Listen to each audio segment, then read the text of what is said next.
नमस्कार विद्यार्थी मित्रांनो, आपलं सर्वांचं पुन्हा एकदा मॅथ गायडन्स चॅनल मध्ये स्वागत आहे. मित्रांनो, आज आपण सिमिलॅरिटी चॅप्टर मधलं प्रॉब्लेम सेट आपण सोडून घेणार आहोत.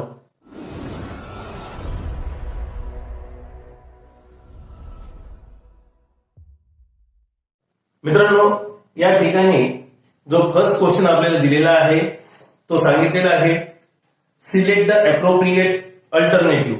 तर तुम्हाला योग्य पर्याय शोधायचा आहे आणि आपल्याला सांगितलं आहे in triangle ABC and triangle PQR in a 1-to-1 कोरस्पॉन्डन्स. आणि तुम्हाला हे साइड प्रोपोर्शनल मध्ये दिलेले आहेत. मित्रांनो, आपल्याला माहित आहे की जेव्हा दोन ट्रायंगल सिमिलर असतात तर त्यांचे कोरस्पॉन्डिंग साइड हे प्रोपोर्शनल मध्ये असतात. आता मित्रांनो, आपल्याला या ठिकाणी योग्य पर्याय शोधायचा आहे. पाहू आपण triangle PQR similar triangle ABC. हा जो ट्रायंगल पीक्यूआर पहा अँटी क्लॉक वाईज नुसार गेलेला आहे, त्यामुळे हा सुद्धा आपल्याला अँटी क्लॉक वाईज नुसारच गेला पाहिजे. पण या ठिकाणी काय दिलंय एबीसी, हा असा गेलेला आहे, हा असा गेला आणि हा ट्रायंगल असा गेलेला आहे, म्हणून आपलं हे फॉल्स आहे. त्यानंतर ट्रायंगल पीक्यूआर पुन्हा अँटी क्लॉक वाईज नुसार गेलेला आहे. या ठिकाणी ट्रायंगल सीएबी हा पण अँटी क्लॉक वाईज नुसार गेलेला आहे आणि हा पण सुद्धा अँटी क्लॉक वाईज नुसार गेलेला आहे, म्हणजे हा ट्रू आहे. त्यानंतर ट्रायंगल सीबीए हा असा गेलेला आहे आणि हा ट्रायंगल पीक्यूआर हा असा आलेला आहे, म्हणजे हे पण फॉल्स आहे. त्यानंतर ट्रायंगल बीसीए हा असा गेलेला आहे आणि ट्रायंगल पीक्यूआर हा असा आणि हा असा गेलेला आहे, म्हणून हे पण फॉल्स आहे. मित्रांनो, आपण नेक्स्ट एक्झाम्पल घेऊया. या ठिकाणी आपल्याला सांगितलेलं आहे ट्रायंगल डीईएफ आणि ट्रायंगल पीक्यूआर यामध्ये angle D congruent angle Q आहे आणि angle E congruent angle R आहे. तर आपल्याला या स्टेटमेंट मध्ये कोणतं स्टेटमेंट फॉल्स आहे हे आपल्याला शोधायचं आहे. तर मित्रांनो, या ठिकाणी पहा, आपल्याला माहिती आहे की जेव्हा दोन ट्रायंगल मध्ये कोरस्पॉन्डिंग अँगल जर कॉन्ग्रुएंट असतील तर ते दोन ट्रायंगल सिमिलर असतात. आता ह्या ठिकाणी हे दोन्ही अँगल कॉन्ग्रुएंट आहे, म्हणून हे दोन्ही ट्रायंगल सिमिलर होतील बाय ए टेस्ट नुसार. आणि ज्यावेळी दोन ट्रायंगल सिमिलर असतात त्यांची कोरस्पॉन्डिंग साइड असतात ते प्रोपोर्शनल मध्ये असतात. मित्रांनो, आता आपण पाहूया की कोणतं विधान किंवा कोणतं स्टेटमेंट फॉल्स आहे ते आपल्याला शोधायचं आहे. मित्रांनो, या ठिकाणी पहा EF अपॉन PR दिलेला आहे, म्हणजे हे जे कोरस्पॉन्डिंग साइड आहे यांचा रेशो दिलेला आहे. त्याचप्रमाणे DF अपॉन PQ म्हणजे EF अपॉन PR आणि DF अपॉन PQ, म्हणजे यांच्या ह्या कोरस्पॉन्डिंग साइडचा रेशो सेम आलेला आहे, म्हणजे हे ट्रू आहे. त्यानंतर आपण सेकंड पाहूया DE अपॉन PQ. तर हे फॉल्स आहे बा, कारण की DE याची कोरस्पॉन्डिंग साइड कोणती QR येईल आणि आपल्याला दिलेली आहे QP दिलेली आहे, म्हणजे हे काय झालं फॉल्स. त्यानंतर 3 नंबर जे आहे DE अपॉन QR, तर हे जे कोरस्पॉन्डिंगचा रेशो आहे तो सेम आहे. त्यानंतर DF upon PQ, DE upon QR आणि DF अपॉन PQ हे बरोबर आहे, म्हणजे हे कोरस्पॉन्डिंग साइड आणि हे कोरस्पॉन्डिंग साइड यांचा रेशो सेम आलेला आहे, म्हणजे हे ट्रू आहे. त्यानंतर EF अपॉन RP हे बरोबर आहे, EF अपॉन RP. त्यानंतर DE अपॉन QR हे पण बरोबर आहे, म्हणजे हे पण ट्रू. मित्रांनो, आपण नेक्स्ट एक्झाम्पल घेऊया. आता आपण थर्ड एक्झाम्पल घेणार आहोत. या ठिकाणी सांगितलेलं आहे in triangle ABC and triangle DEF angle B is equal to angle E, angle F is equal to angle C and AB is equal to 3DE. AB is equal to 3DE याची गरजच भासणार नाही. Then which of the following statements regarding the two triangles is true? तर आपल्याला या statement मधून कोणतं statement true आहे हे आपल्याला सांगायचं आहे. मित्रांनो, या ठिकाणी आपल्याला angle B congruent angle E दिलेला आहे आणि angle C congruent angle F दिलेला आहे. आपल्याला माहिती पडतं की या ठिकाणी दोन ट्रायंगल मध्ये कोरस्पॉन्डिंग अँगल हे कॉन्ग्रुएंट आहे, त्यामुळे हे दोन्ही ट्रायंगल सिमिलर होतील बाय ए टेस्ट नुसार. आणि ज्यावेळेस दोन ट्रायंगल सिमिलर असतात तर त्यांचे कोरस्पॉन्डिंग साईड काय असतात, प्रोपोर्शनल मध्ये असतात. मित्रांनो, आता आपण पाहू की हे आपल्याला माहिती पडलं की दोन्ही ट्रायंगल सिमिलर झालेले आहेत, पण ते कॉन्ग्रुएंट नाहीये. का की हा जो पहिला ट्रायंगल आहे तो मोठा आहे आणि हा सेकंड जो ट्रायंगल आहे तो लहान आहे. त्याचा शेप हा डिफरंट आहे, म्हणजे ते सिमिलर आहे पण कॉन्ग्रुएंट नाही. तर आपण पाहू आता the triangles are not congruent and not similar. त्यांनी सांगितलं की हे ट्रायंगल कॉन्ग्रुएंट पण नाहीये आणि सिमिलर पण नाहीये, म्हणजे हे फॉल्स आहे. म्हणजे आपण फॉल्स लिहूया. त्यानंतर the triangles are similar but not congruent. आता या ठिकाणी हे ट्रायंगल सिमिलर आहे पण कॉन्ग्रुएंट नाहीये. मी तुम्हाला सांगितलं होतं, म्हणजे हे विधान बरोबर आहे किंवा हे स्टेटमेंट बरोबर आहे, म्हणजे आपण लिहिणार आहोत ट्रू. त्यानंतर the triangles are congruent and similar. तर हे ट्रायंगल कॉन्ग्रुएंट पण आहे आणि सिमिलर पण आहे. आपल्याला माहिती आहे की ट्रायंगल सिमिलर आहे पण कॉन्ग्रुएंट नाहीये, त्यामुळे हे काय फॉल्स आहे. आणि none of the statements above is true. तर यापैकी कोणतंही स्टेटमेंट हे ट्रू नाहीये असं त्यांचं म्हणणं आहे. तर हे पण चुकीचं आहे किंवा फॉल्स आहे, कारण आपलं स्टेटमेंट हे काय ट्रू आहे, म्हणून इथं फॉल्स लिहायचं. मित्रांनो, आपण नेक्स्ट एक्झाम्पल घेऊया. मित्रांनो, आता आपण फोर्थ एक्झाम्पल घेणार आहोत. या ठिकाणी आपल्याला सांगितले आहे triangle ABC and triangle DEF are equilateral triangles. हे दोन्ही ट्रायंगल इक्विलेटरल ट्रायंगल आहेत आणि त्याप्रमाणे ह्या दोन्ही ट्रायंगलचा रेशो 1:2 दिलेला आहे. एबीची जी लेंथ आहे ती 4 दिलेली आहे. तुम्हाला डीई ची लेंथ काढायची आहे. मित्रांनो, हे दोन्ही ट्रायंगल इक्विलेटरल ट्रायंगल असल्यामुळे ते सिमिलर होतील, कारण की इक्विलेटरल ट्रायंगल मध्ये ईच अँगल इज 60 डिग्री, त्यामुळे हे दोन्ही ट्रायंगल सिमिलर होतील. आता ज्यावेळेस दोन ट्रायंगल सिमिलर असतात तर त्यांच्या एरियाचा रेशिओ हा त्यांच्या कोरस्पॉन्डिंग साईडच्या स्क्वेअरच्या रेशिओ एवढा असतो. हे आपल्याला माहित आहे. आपण तेच थेरम यूज करून हे एक्झाम्पल सॉल्व्ह करून घेणार आहोत आणि त्यानंतर आपलं डीई ची जी लेंथ आहे ती निघणार आहे. मित्रांनो, या ठिकाणी आपण घेणार आहोत triangle ABC and triangle DEF are equilateral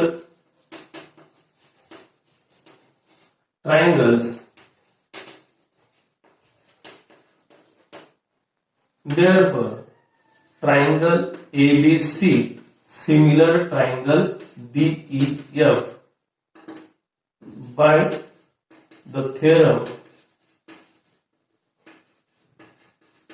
of areas of similar triangles. Therefore, area of triangle ABC upon area of triangle DEF is equal to, आता जे corresponding साइड स्क्वेअर घ्यायचा आहे AB square upon DE square. आता आपल्याला या दोन्ही ट्रायंगलचा एरियाचा ratio आपल्याला 1:2 दिलेला आहे, तो आपण भरून घेतलेला आहे. एबी ची जी लेंथ आहे ती 4 चा स्क्वेअर दिलेला आहे, डीई चा स्क्वेअर. मित्रांनो, टेकिंग स्क्वेअर रूट. आता आपण यांचं स्क्वेअर रूट घेऊया. 1 स्क्वेअर रूट 1 राहील, 2 चा रूट 2 होऊन जाईल, इज इक्वल टू 4 चा स्क्वेअरचा स्क्वेअर रूट 4 होईल आणि डीई चा स्क्वेअरचा स्क्वेअर रूट काय होईल, फक्त डीई होईल. इथं आपण क्रॉस मल्टिप्लिकेशन करणार आहोत. डीई ने 1 ला मल्टिप्लाय करा तर डीई होईल आणि 4 ने रूट 2 ला मल्टिप्लाय करा, 4 इंटू रूट 2. म्हणजे आपलं जे डीई ची जी लेंथ आहे ते 4 इंटू रूट 2 आलेलं आहे. ते डी आहे बा आपल्या एक्झाम, म्हणजे आपला आन्सर डी मध्ये आहे. तर मित्रांनो, आता आपण नेक्स्ट एक्झाम्पल घेऊया. आता आपण 5th एक्झाम्पल घेत आहोत. या ठिकाणी आपल्याला सांगितलेलं आहे XY पॅरलल BC आणि तुम्हाला या स्टेटमेंट मधून कोणतं स्टेटमेंट ट्रू आहे हे तुम्हाला काढायचं आहे. मित्रांनो, या ठिकाणी आपल्याला सांगितलं आहे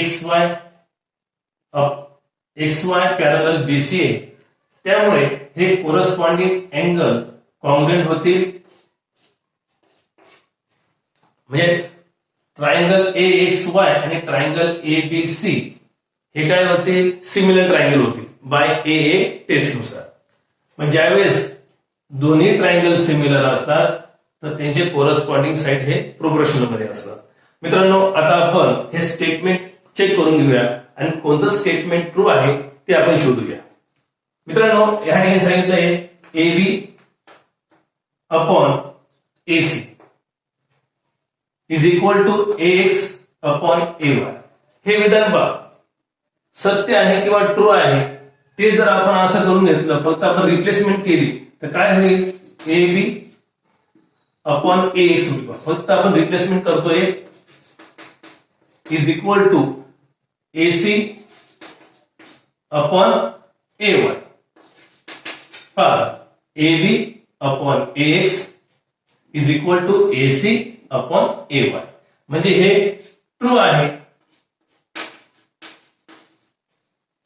त्यानंतर दुसरं स्टेटमेंट पाहूया, AX upon XB. AX upon XB is equal to AY upon AC. तर AX upon XB is equal to AY upon YC पाहिजे होतं, त्यांनी AC दिलेलं आहे, म्हणजेच हे फॉल्स आहे. त्यानंतर थर्ड स्टेटमेंट जे आहे ते AX upon YC. AX upon YC असं चालणार नाही, असं होणारच नाही, म्हणजे हे पण काय आहे, फॉल्स आहे. त्यानंतर जे नेक्स्ट स्टेटमेंट आहे ते असं आहे AB upon YC. AB upon YC हे पण असं होऊ शकतच नाही, म्हणजे हे पण काय आहे, तुमचं फॉल्स आहे. मित्रांनो, आता आपण सेकंड एक्झाम्पल घेत आहोत. या ठिकाणी आपल्याला सांगितलेलं आहे इन ट्रायंगल ABC BDC हे तिन्ही पॉइंट कॉलिनियर पॉइंट्स आहे. BD 7 दिलेला आहे, BC 20 आहे. तर तुम्हाला ह्या बेसवर तुम्हाला ह्या एरियाचा रेशिओ काढायचा आहे. मित्रांनो, या ठिकाणी तिन्ही पॉइंट कॉलिनियर पॉइंट असल्यामुळे या ठिकाणी आपले DC किती निघेल, 20 मधून 7 मायनस करावे लागतील, म्हणजे आपली 13 होईल. त्यामुळे आपण आता असं दाखवणार आहोत BDC आणि DC ची लेंथ काढण्यासाठी आपण BC मधून BD मायनस करणार आहोत. BC आपला 20 आहे, BD 7 आहे, 13, म्हणजे आपला DC किती आला, 13 आलेला आहे. मित्रांनो, ह्या बेसवर आता आपण हे जे एरियाचा रेशिओ आहे ते काढून घेणार आहोत. यात आपला 13 आलेला आहे. ह्या ट्रायंगलचा एरियाचा रेशिओ काढायचा आहे. या ठिकाणी ट्रायंगल ABD व ट्रायंगल ADC दिलेला आहे. या दोन्ही ट्रायंगलचा विचार केला तर AD ही त्यांची कॉमन हाईट आहे, त्यामुळे यांचा एरियाचा रेशिओ हा त्यांच्या बेसच्या रेशिओ मध्ये येणार आहे. त्यामुळे आपण आता असं घेणार आहोत triangle ABD and triangle ADC have equal height AD. Therefore, ratio of areas corresponds to bases.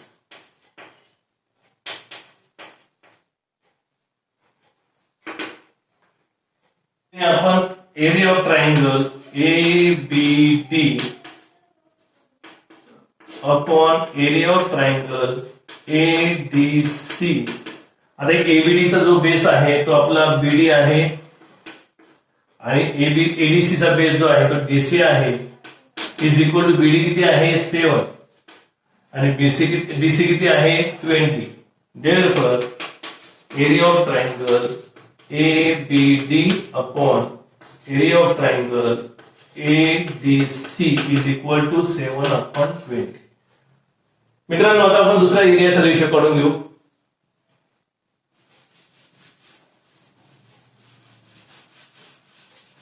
या ठिकाणी आपल्या सेकंड मध्ये सांगितलेलं आहे ट्रायंगल ABD आणि ट्रायंगल ABC. यामध्ये सुद्धा ट्रायंगल ABD आणि ट्रायंगल ABC मध्ये सुद्धा AD ही कॉमन हाईट आहे, त्यामुळे त्यांचा एरियाचा रेशो हा त्यांच्या बेसच्या रेशिओ मध्ये येणार आहे. मग या ठिकाणी आपण पुन्हा तेच लिहिणार आहोत. Triangle ABD and triangle ABC have equal height AD.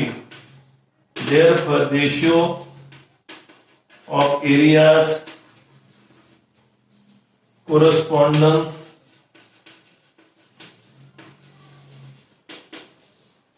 to bases. Therefore, area of triangle ABD upon area of triangle ABC. आता ABD ची जो बेस आहे तो BD आहे आणि ABC चा जो बेस आहे तो BC आहे. BD 7 आणि BC किती आहे 20 आहे. Therefore, area of triangle ABD upon area of triangle ABC is equal to 7/20. मित्रांनो, आता आपण थर्ड चा एरियाचा रेशिओ काढून घेऊया.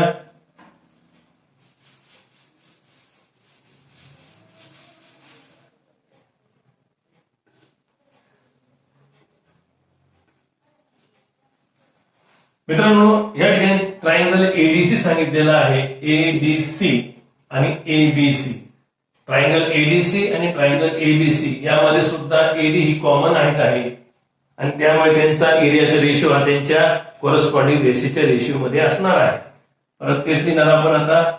Triangle ADC and triangle ABC have equal height AD. Therefore, ratio of areas corresponds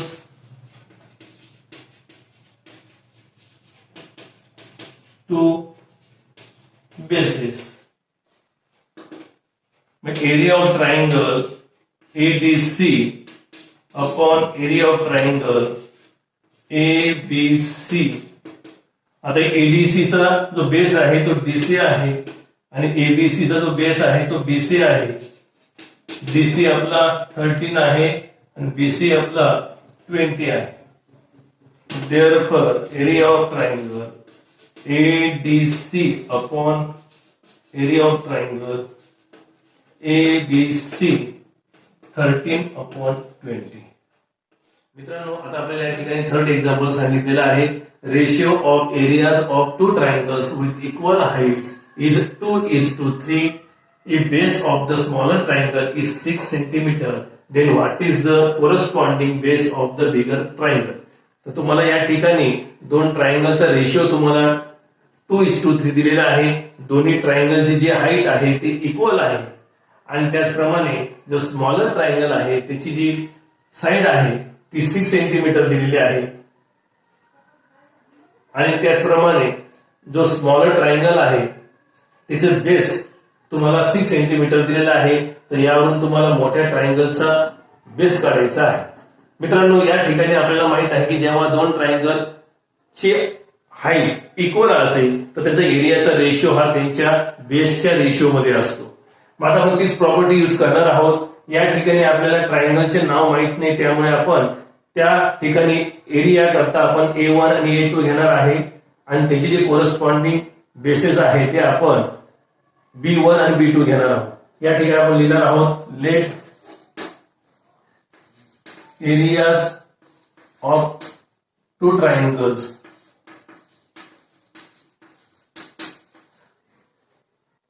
B A1 and A2 and their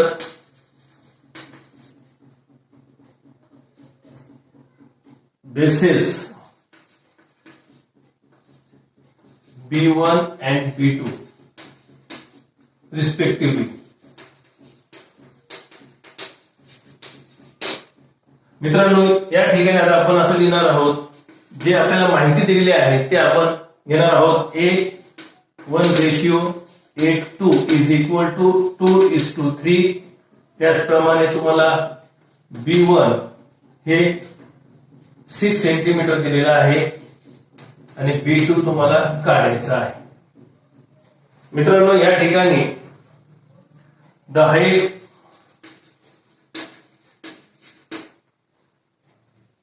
heights of triangles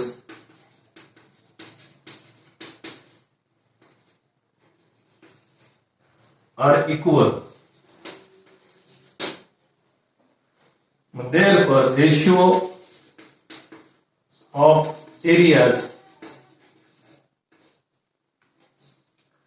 corresponds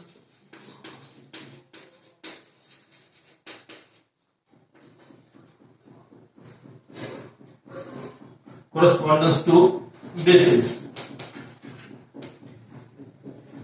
Therefore, A1 upon A2 is equal to B1 upon B2.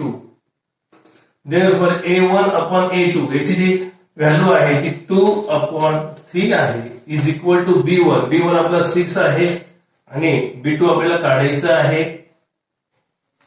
मित्रांनो, या ठिकाणी cross multiplication करायचं आहे. 2B2 होऊन जाईल आणि 6 3 जा 18. B2 18 ला 2 ने डिवाइड करा.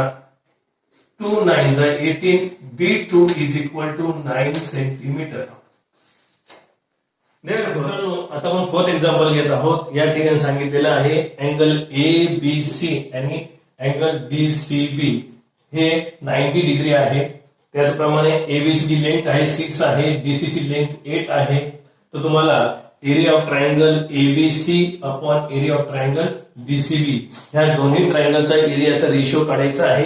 मित्रांनो, आपल्याला माहित आहे की या ठिकाणी प्रॉपर्टी यूज करायची आहे. ट्रायंगल ABC व ट्रायंगल DCB यामध्ये दोन्ही ट्रायंगलचा BC हा कॉमन बेस आहे. त्यामुळे ह्या दोन्ही ट्रायंगलचा एरियाचा रेशो हा त्यांच्या हाईटच्या रेशो मध्ये येणार आहे. तेच आपण लिहिणार आहोत. Triangle ABC and triangle DCB have equal base BC. Therefore, ratio of areas corresponds to heights. Therefore, area of triangle ABC upon area of triangle DCB या ठिकाणी याची जी ABC आहे याची आपल्याला हाईट काय घ्यावं लागणार आहे AB आणि याची जी हाईट आहे ती DC घ्यावं लागणार आहे. AB आपला किती आहे 6 आणि DC किती 8. 2 3 6, 2 4 8. Therefore, area of triangle ABC upon area of triangle DCB is equal to 3 upon 4. Therefore, area of triangle ABC ratio area of triangle DCB is equal to 3:4. असं पण चालेल आणि ह्या पद्धती पण चालेल. आता आपण फिफ्थ एक्झाम्पल घेत आहोत. या ठिकाणी आपल्याला फिगर मध्ये सांगितलेलं आहे PM 10 दिलेला आहे. एनआर तुम्हाला काढायचं आहे. एरिया ऑफ ट्रायंगल PQS हे तुम्हाला 100 स्क्वेअर सेंटीमीटर दिलेला आहे. त्याचप्रमाणे एरिया ऑफ ट्रायंगल QRS हा तुम्हाला 110 स्क्वेअर सेंटीमीटर दिलेला आहे. मित्रांनो, आता आपण पुन्हा या ठिकाणी प्रॉपर्टीज यूज करणार आहोत. या ठिकाणी ट्रायंगल PQS व ट्रायंगल QRS या दोन्ही ट्रायंगलचं QS ही कॉमन बेस आहे. त्यामुळे दोन्ही ट्रायंगलचा जो एरियाचा रेशो असेल तो त्यांच्या हाईटच्या रेशो मध्ये असणार आहे. आता मित्रांनो, या ठिकाणी आपण लिहिणार आहोत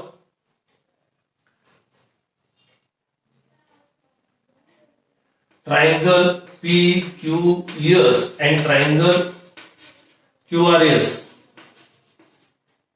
have equal base.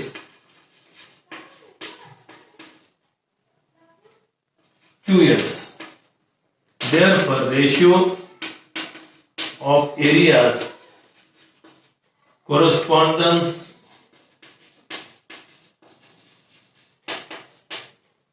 to height. Therefore, area of triangle PQS upon area of triangle QRS. आता PQS ची जी हाईट आहे ती PM आहे अपॉन QRS ची जी हाईट आहे ती NR आहे. यामध्ये आता किमती भरूया.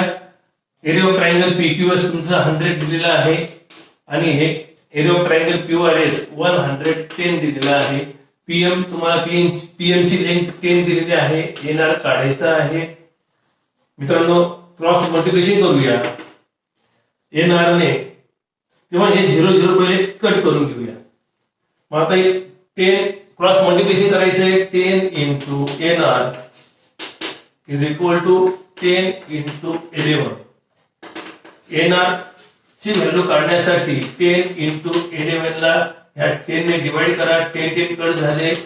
NR is equal to 11 centimetre. मित्रांनो, आता आपण 6 एक्झाम्पल घेत आहोत. या ठिकाणी सांगितलेलं आहे ट्रायंगल MNT आणि ट्रायंगल QRS हे दोन्ही ट्रायंगल सिमिलर आहेत. त्याचप्रमाणे तुम्हाला सांगितलं आहे की अल्टिट्यूड काढायचं आहे पॉइंट T पासून. मग TX आपण हा अल्टिट्यूड काढून घेतलेला आहे. त्याची जी लेंथ आहे ती 5 आहे. त्याचप्रमाणे पॉइंट S पासून तुम्हाला अल्टिट्यूड काढायला लावलेला आहे तो आपण SY काढून घेतलेला आहे. त्याची लेंथ 9 आहे. तर तुम्हाला या दोन्ही ट्रायंगलचा एरियाचा रेशो काढायचा आहे. मित्रांनो, आपल्याला माहित आहे की जेव्हा आपण एरियाचा रेशो काढतो तर त्यावेळेस तो एरियाचा रेशो हा त्यांच्या साइडच्या स्क्वेअरच्या रेशो एवढा असतो. हे आपलं थेरम आहे, areas of ratio of areas of similar triangle. आपण ते थेरम वापरून याचं आन्सर काढून घेणार आहोत. परंतु आपल्याला ही साइडच माहित नाहीये, त्यामुळे आपण लगेच उत्तर काढू शकत नाही. त्यामुळे आपल्याला काय करावं लागेल की प्रथम ह्या दोन्ही ट्रायंगलची साइड कोरस्पॉन्डिंग साइड काढून घ्यावी लागेल. आणि हे जे TX आणि SY दिलेलं आहे हे दोन्ही ट्रायंगलचे ह्या साइड नाही, ते अल्टिट्यूड आहे म्हणजेच हाईट आहे एक प्रकारची. त्यामुळे आपण त्याच्या साइड ते घेऊ शकत नाही. पण ह्या बेसवर आपण ह्या साइड मिळवू शकतो. ते कसं? जर आपण हे ट्रायंगल TMX व SQY हे दोन्ही ट्रायंगल जर आपण सिमिलर दाखवले तर त्यांचे जे साइड असतात ते प्रोपोर्शनल मध्ये असतात. म्हणजे आपलं हे 5 इथे होऊन जाईल आणि 9 हा SQ होऊन जाईल. म्हणजे आता आपल्याला हे दोन्ही ट्रायंगल सिमिलर दाखवायचे आहे. मग त्यासाठी आपल्याला दोन एलिमेंटची गरज आहे. त्यापैकी आपला हा अल्टिट्यूड पडल्यामुळे हा तुमचा राईट अँगल तयार झालेला आहे. आणि हे दोन्ही ट्रायंगल सिमिलर असल्यामुळे ट्रायंगल TMN व एस क्यू आर हे ऑलरेडी सिमिलर असल्यामुळे त्याचे कोरस्पॉन्डिंग अँगल सुद्धा काय होतील, कॉन्ग्रुएंट होतील. त्यामुळे ट्रायंगल एम एक्स टी आणि ट्रायंगल क्यू वाय एस हे दोन्ही ट्रायंगल सिमिलर होतील. आणि त्यामुळे ट्रायंगल सिमिलर झाल्यामुळे त्यांचे ज्या साइड असतात कोरस्पॉन्डिंग साइड ते प्रोपोर्शनल मध्ये येतील आणि म्हणून टीएम ही 5 होऊन जाईल आणि क्यूएस ही 9 होऊन जाईल. आणि ह्या साइड मिळाल्यामुळे आपण ह्या दोन्ही ट्रायंगलचा एरियाचा रेशो काढू शकतो. चला मित्रांनो आपण घेऊया. Let the altitude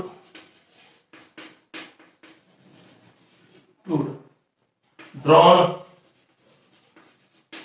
from point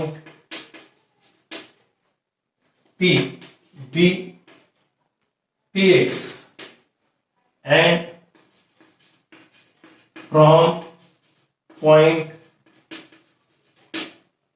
S B S Y. Here Tx is equal to 5 and sy is equal to 9. हे तुम्हाला दिलेलं आहे म्हणून गिवन देणार आहोत. नाउ हे दोन्ही ट्रायंगल आता सिमिलर आहेत म्हणून triangle M N T similar triangle Q R S हे तुम्हाला दिलेलं आहे given. Therefore, angle M congruent angle Q corresponding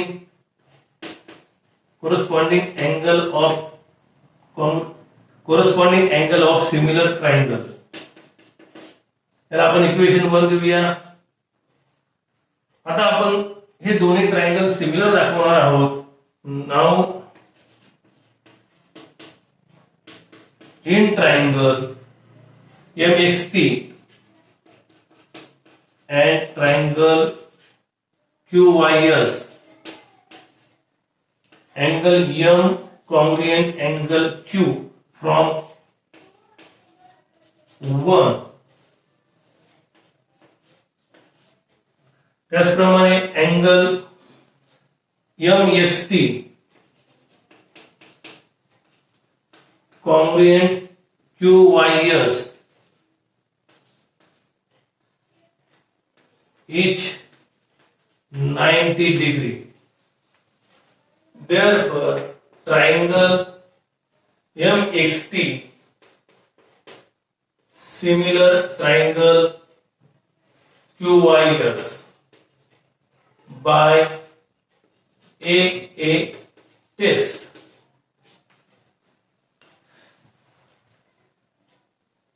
आता हे दोन्ही ट्रायंगल सिमिलर झाल्यामुळे त्यांचे जे साइड आहे कोरस्पॉन्डिंग साइड ते प्रोपोर्शनल मध्ये असतील म्हणून आपण या ठिकाणी त्याचे साइड घेणार आहोत. Px upon Sy is equal to Mt